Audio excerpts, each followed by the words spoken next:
Hey, what's up guys? My name is Moda and welcome back to the Mining Stacker YouTube channel. Today's video, going to talk about some parts of my journey so far from going from GPU mining over to ASIC mining. Going to talk about some key differences and some pros and cons and just lessons learned so far, right? It's been quite a drastic change, a lot of differences. We're going to go over them, right? Especially for any of you guys who are considering making that jump, just some things to take into consideration, right? So if that sounds good, guys, stay tuned. Let's get to it. So before we fully start, just want you to know this is from the perspective from a small-time at-home miner, right? This is not some big operation. This is not a huge shed in the backyard. This is not a huge container in the backyard. This is a small at-home guy with the setup in the garage in a hot climate, right? So that was a big thing for me. I'm down here in Florida. It gets hot. Summer's really long. It's pretty much March to like November, December, this thing, right? So heat and stuff was a huge factor for me, and that was kind of what had me on the fence for so long, but we'll talk about that here in a moment. The other big thing is that it's going to be a lot of pros and cons. A lot of it's going to sound more negative towards ASICs. That doesn't mean I'm negative towards them, right? I'm actually very pro. That's the reason I'm like 90-95% ASIC, right? So it's just, I'm going to do a lot of the comparisons. Again, they're going to sound negative, but it's because we already know a lot of the pros with the ASICs, right? We know the profitability. We know the yield. We know all the good stuff, right? We're going to talk about the stuff that people don't like to talk about, which is the negative aspects, right? And this is the stuff that you really need to think about and things you really got to consider, right? So some of the biggest glaring differences between the two, and the one that definitely GPUs have the advantages with, is flexibility. To me, this is the biggest one out of everything. You have extreme flexibility and longevity with GPUs. Reason being is you can mine whatever the F you want, right? We go here on hashrate.no. We can see the crazy amount of choices that is ever evolving, right? And it's constantly new additions. The beauty of things right now is that there's so many of these are profitable, right? So you have tons of choices all over the spectrum, from like bigger caps, smaller caps, micro caps, algorithms that are super efficient, super intensive. Like there's a lot of options, right? Which you don't necessarily have with ASICs. Okay, in some cases, there's a few that do mine more than one algorithm, but typically it's one algorithm, and then sometimes in instances, there's multiple coins on that same algorithm, right? So some of them do have more options than others, but none of them anywhere near the extent of like with GPUs, right? So you have extreme flexibility, not only in the choice of coins, but also just in your power consumption, like how you want to tune that card, right? So even just, between picking an algorithm that is power intensive and power efficient, even picking that individual algorithm, you can tune that algorithm. Do you want to run it like all the way to the max, or do you want to have it super efficient, right? You have extreme flexibility in every aspect essentially, right? And that's something you don't necessarily have with the ASICs, right? Kind of set with it. Okay, so that is definitely one huge difference. Another big difference is the amount of risk. And to me, in my opinion, the amount of risk is extremely higher with ASICs. Okay, GPUs, it's typically a more safer bet because let's say that coin craps out, on to the next one, right? Again, ASICs, you're stuck with that algorithm, regardless of what happens with that coin. That coin tanks, that coin rugs, something significant happens with it, then you got a brick, right? With GPUs, something happens, on to the next coin. Okay, you have that extreme option. You have those availability. The other big thing is just the hardware risk, right? You run the risk of something better and greater coming out, blowing your ASIC out of the water and turning it into a doorstop, or in this case, a decoration on somebody's shelf, right? So the big glaring difference, those Kadena miners, those gold shell Kadena miners. So any of us who bought any of those, you can talk to us, you can ask us, and we'll let you know, right? So there is extreme risk depending on what you choose and depending on the circumstance. It doesn't mean that's going to happen with all of them. Now the landscape, especially for altcoin mining with ASICs, has changed quite drastically with Bitmain, right? So the issue we had with these guys is that Gold Shell, having no competition, was able to run whatever chips they were able to get their hands on, and that was the latest and greatest, right? So even whether it was a 12 nanometer node or whatever the heck kind of old chips they had in those, that was the latest greatest, so that was it, right? So then when they came out with a new one a year later, they just went down, and in reality it wasn't latest and greatest, it was just the next thing they were able to get their hands on.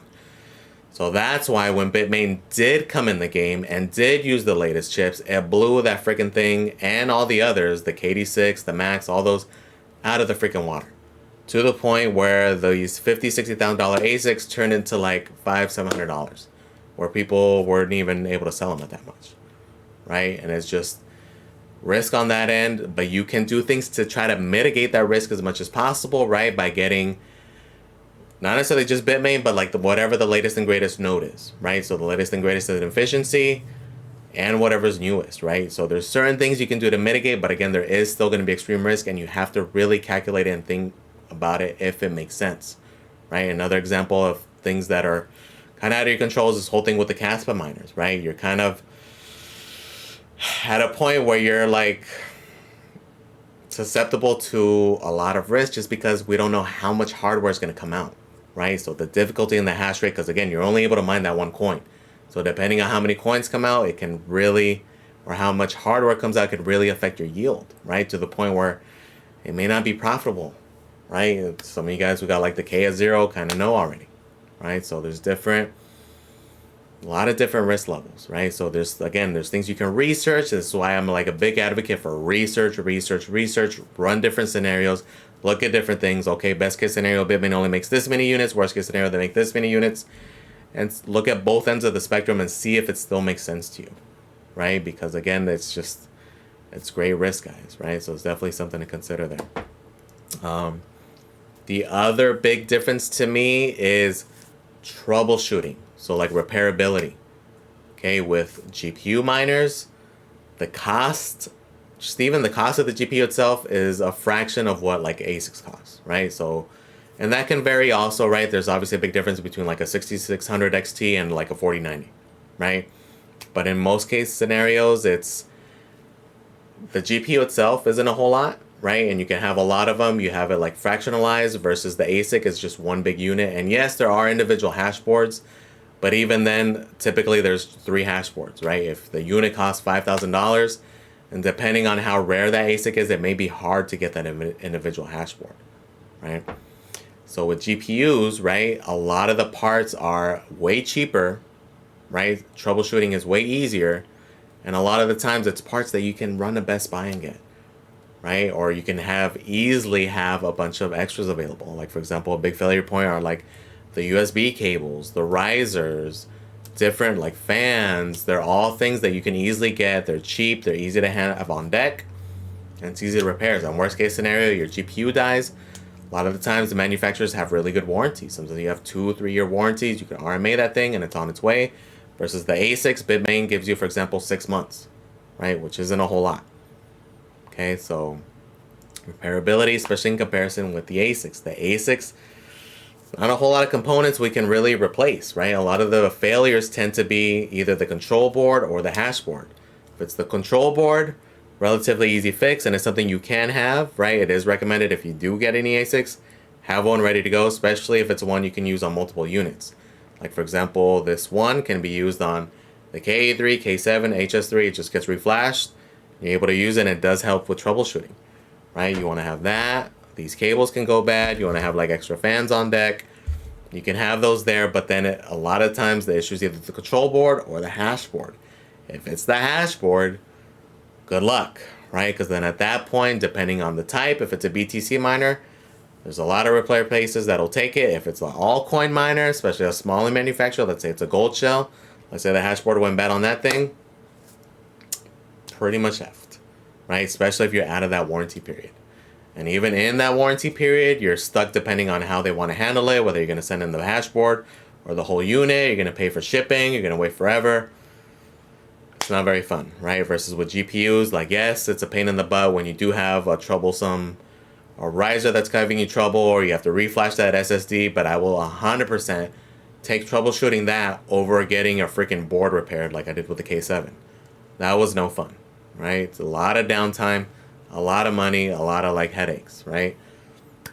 So those are definitely some of the biggest things to consider. Those are some of the biggest differences. Now, as far as like lessons learned, right? So differences from actually having them now, aside from the obvious, right? The obvious is that you have to have 220, 240 volt, right? In comparison to GPUs, you have the versatility of putting them wherever the hell you want.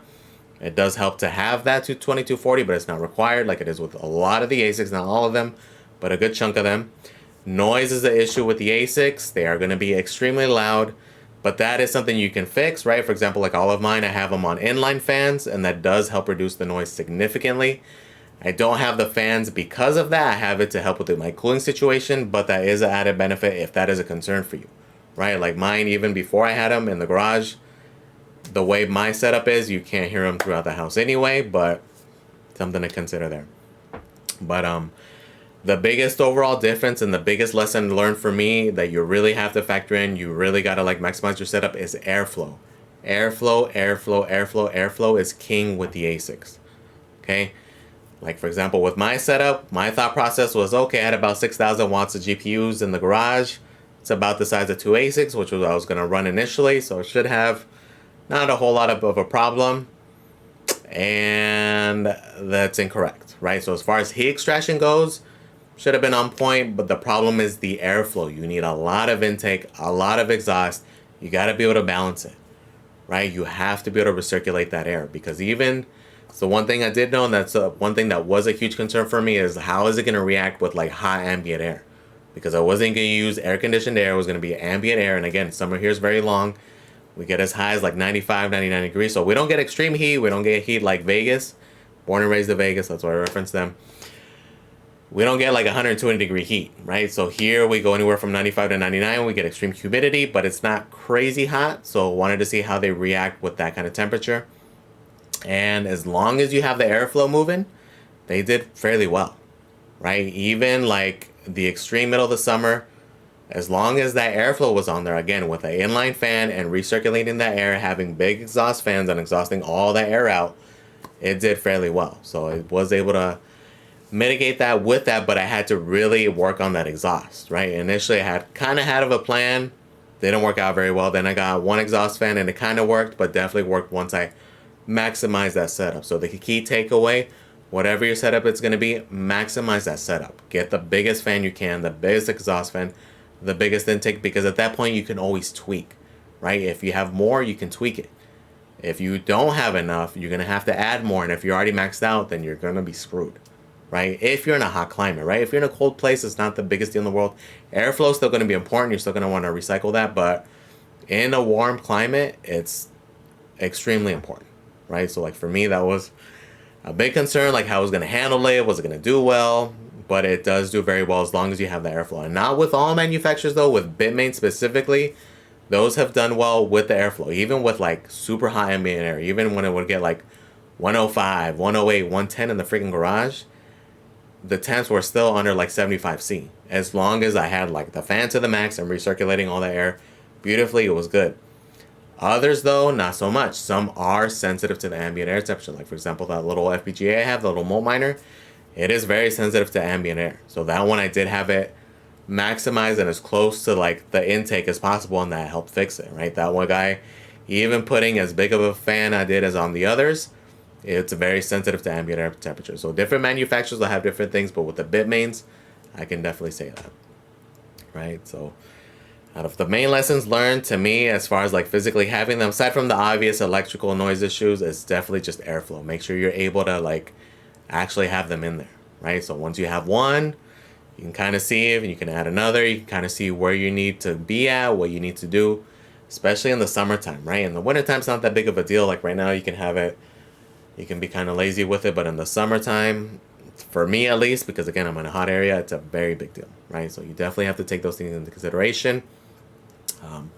So again, guys, look at different things, really research them. And I know it kind of sounded negative towards it, but I am actually very pro ASIC, right? And if I wasn't pretty much maxed out on, kind of ended up balancing out, right? Because I am kind of maxed out as far as like my electric goes. I could theoretically add another 30 amp, but realistically, this is what I'm comfortable with paying out of pocket, right? So it kind of worked out that I'm kind of maxed out on the airflow, maxed out on the heat extraction, and then kind of maxed out on where I want to be at, right? Because right now with 3 30 amp circuits, it's about 15,000 watts. It's about like $1,200 in electric just for that, right? And I'm covering that out of pocket. So even for me, even if I did want to add another 2 ASICs for me to pay everything out of pocket, it's like I'm stretching it, right? I'm pulling it a little too much there, because again, my goal with the way I'm doing it is the goal is to pay everything out of pocket. I do not want to have to dip into my yield to pay for anything just because I'm trying to hold for the bull market,